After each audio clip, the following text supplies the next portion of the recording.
विवाह म्हणला की साखरपुडा, हळद, घाणा हे महत्त्वाचे विधी पार पडले जातात.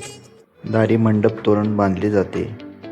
सगळे सोयरे, इष्टमंडळी, वरपक्ष यांचे आगमन होते.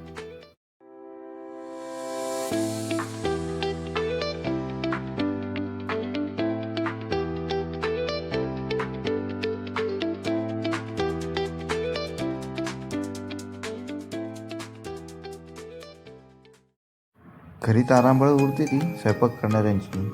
ही कोणी केटरिंगवाले नसून ही सगळी गावकरी मंडळी मिळून शुभकार्य पार पाडतात. कार्यक्रम कोणताही असो, आपल्या घरातील शुभकार्य समजून प्रत्येकजण आपापली जबाबदारी पार पाडतो. हा एकोपा गाव सोडून तुम्हाला कुठेही दुसरीकडे बघायला मिळणार नाही. जेवणाच्या पंक्ती वाढल्या जातात.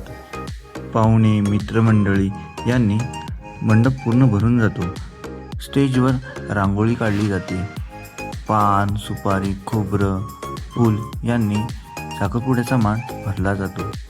साडी, चोळी, नारळ आणि साखरेचा पुडा देऊन मुलीची साखर उटी भरली जाते.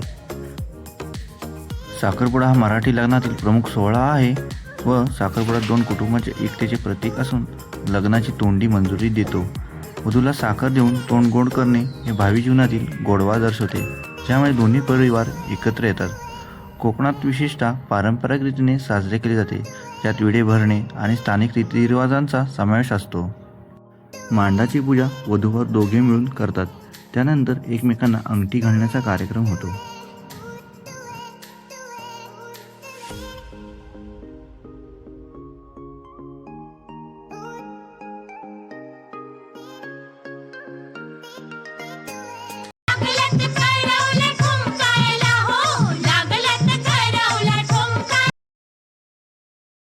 आता तुम्हाला माझा साधा प्रश्न, शास्त्रानुसार अनामिकेतच का अंगठी घातली होती?